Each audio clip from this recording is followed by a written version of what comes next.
Belgium جماعت سے تو میرا تعلق نہیں ہے، میں جرمنی سے. اچھا. تو میرے ایک دوست ہیں. وہاں نہیں موقع ملا آپ کو سوال کرنے کا؟ نہیں، اصل بات یہ تھی کہ یہ سوال میرا ہے ہی نہیں. اچھا. اس لیے دوسروں کے سوال ہم جرمنی سے باہر کرتے ہیں. نہیں، وہاں موقع بھی نہیں ملا. یہ بات بھی ٹھیک ہے. یہ کہیں نا، انہوں نے مجھے بعد میں ہی یہ سوال کیا. اچھا. آپ وہاں سے آ چکے تھے. ٹھیک ہے ٹھیک ہے. تو میرے ایک ایرانی دوست ہیں جی، اور وہ ایران میں ڈاکٹر تھے. ڈاکٹر تھے. اب یہاں پر وہ جرمنی تشریف لے آئے ہیں. جرمنی آ گئے ہیں کافی عرصے سے، لیکن کام نہیں کر رہے.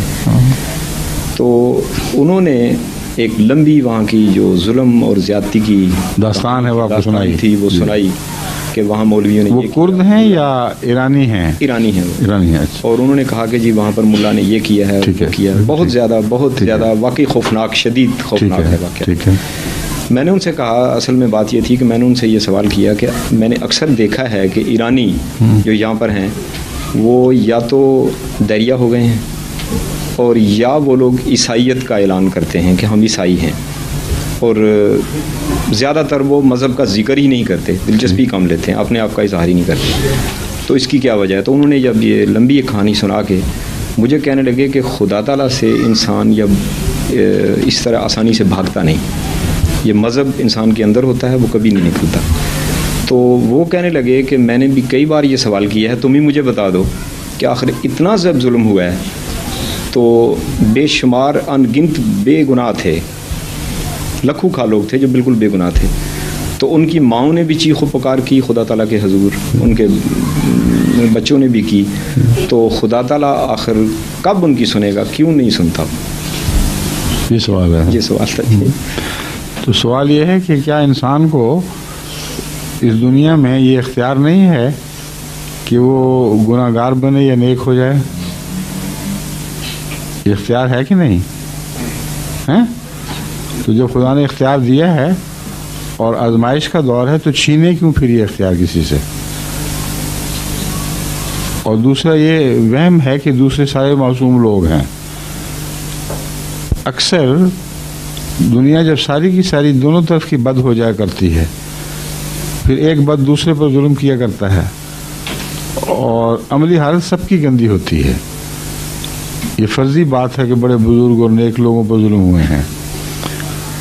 دوسرے اگر وہ حقیقت میں نیک اور بزرگ ہوتے تو اللہ کی آواز پر لبیک کہنے کی ضرورت کیوں نہ کرتے؟ وہاں جماعت کا پیغام بھیجا گیا، وہاں ہمارے جو مبلغ سے بڑی تکلیفیں اٹھا کر پھر وہاں سے رخصت بھی ہو گئے. ابتدا کی بات ہے، قوم نے توجہ نہیں کی. یہ ایرانی جو دنیا میں باہر ملتے رہے ہیں، یہ کٹر شیعہ رہے یا کچھ اور تھے، مگر جماعت کی طرف توجہ نہیں دی انہوں نے. تو جنہوں نے خدا کی آواز پہ لبیک نہیں کہا، خدا ان کا نوکر تو نہیں کہ ان کی آواز پہ لبیک کہے. قرآن کریم نے دعا کا فلسفہ یہ بیان کیا ہے کہ تم میری بات سنو گے تو میں تمہاری بات، تم دعا کرتے ہو فاستجیبوا لی، میں تمہاری دعا کو سنتا ہوں، لیکن تم پر یہ لازم ہے فاستجیبوا لی کہ تم بھی میری بات کا مثبت جواب دیا کرو. یک طرفہ فیصلے نہیں ہوا کرتے. تعلقات اگر ہیں تو دو طرفہ ہوں گے، خصوصاً مالک سے تعلق یک طرفہ ناممکن ہے. خدا کوئی گھر کا نوکر تو نہیں کہ جب چاہ بلا لیا جب چاہ چھٹی کر دی. ان لوگوں نے کب خدا کی آواز پہ لبیک کہا، کب اپنے حالات بدلے، کب فرضی مذاہب سے نکل کے باہر آئے، کب خدا کی آواز پر لبیک اس وقت کہا یا اب تیار ہوئے ہیں. ان کی ساری زندگی بتا رہی ہے، اور ان کا دہریہ ہونا بتا رہا ہے کہ پہلے بھی خدا سے کوئی تعلق نہیں تھا. یہ ساری باتیں قابل غور ہیں. کائنات کے نقشے کو سمجھا جائے، اللہ تعالیٰ نے انسان کو اس کی آزمائش کے لیے اس دور میں آزاد رکھا ہے. جب آزاد رکھا ہے تو اس میں ظلم بھی ہوں گے. ان ظلموں کے نتیجے میں اگر وہ بندے جن پر ظلم ہوں وہ خدا کے بندے ہوں تو اللہ پھر اپنی طرف سے اس کی جوابی کارروائی کرتا ہے، ضرور کرتا ہے. جو نہ ہوں ان وہ نہیں کرتا. یہ قانون ہے. پاکستان میں دیکھیں کیسی جوابی کارروائی خدا تعالیٰ کی طرف سے ہو رہی ہے. جب یہ شروع میں انہوں نے ظلم کیے جماعت پر تو وہ خطبہ آپ دوبارہ سنیں تو حیران رہ جائیں گے کہ کس طرح لفظاً وہی ہوا ہے.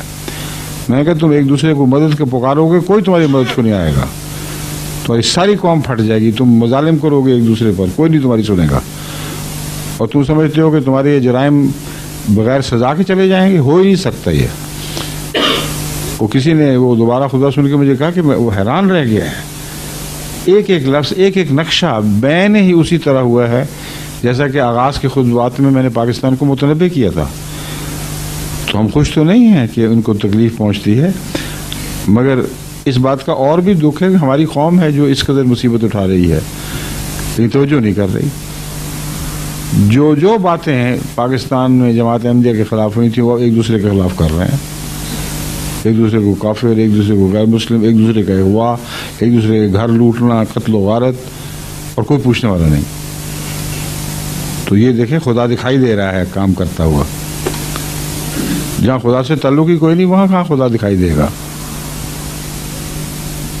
سمجھ گئے؟ شکریہ.